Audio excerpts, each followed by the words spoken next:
তো নমস্কার, ভালো আছো না? হ্যাঁ। তো নামটা বলো তোমার একটু। যোগিন্দ্র মাহাতো। আচ্ছা, গ্রাম?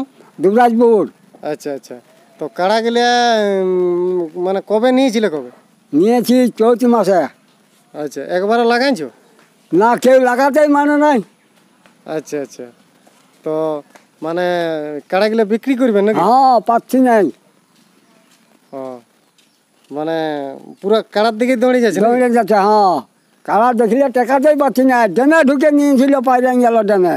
আচ্ছা আচ্ছা। হ্যাঁ। মানে একদম ভর্তি ডেমে? ভর্তি ডেমে। ইপার উপর হয়ে গেল? ইপার উপার। আচ্ছা আচ্ছা।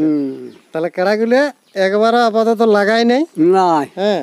তো ইনি কাড়াগুলো বিক্রি করতে চান। আমাদের পুরুলিয়া তথা ঝাড়খণ্ড রাজ্যের কোনো ব্যক্তি যদি এই কাড়াগুলো নিতে ইচ্ছুক, তো স্ক্রিনে যে যোগিন্দ্র মাহাতোর যে নাম্বার, ফোন নাম্বার, সেই নাম্বার স্ক্রিনে দেওয়া থাকবে। আপনারা সরাসরি ইনার সাথে ফোনে যোগাযোগ করবেন এবং যে কাড়াগুলো বিক্রি ইনি করছেন সেই কাড়াগুলো আমরা ভিডিওর মধ্যে দেখাচ্ছি। তো মানে কোনো ব্যক্তি যদি নিতে ইচ্ছুক, তো আপনারা অবশ্যই ফোনে যোগাযোগ করবেন। এবং ইনার বাড়ি হচ্ছে বড়াবাজার থানার ভাগবাদ অঞ্চলের দুবরাজপুর গ্রামে। তো আর বেশি বড় ভিডিওটা করছি নাই। তো চলুন তাহলে ইনার কাড়াগুলো আমরা দেখে নিচ্ছি যে ইনার কাড়াগুলো কেমন ইনি বয়ার করেছেন, হ্যাঁ, কেমন সিং আছে, বিস্তারিত আমরা দেখে নিব। চলুন তাহলে কাড়াগুলো দেখে নিই।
Gotta keep up there, Andy.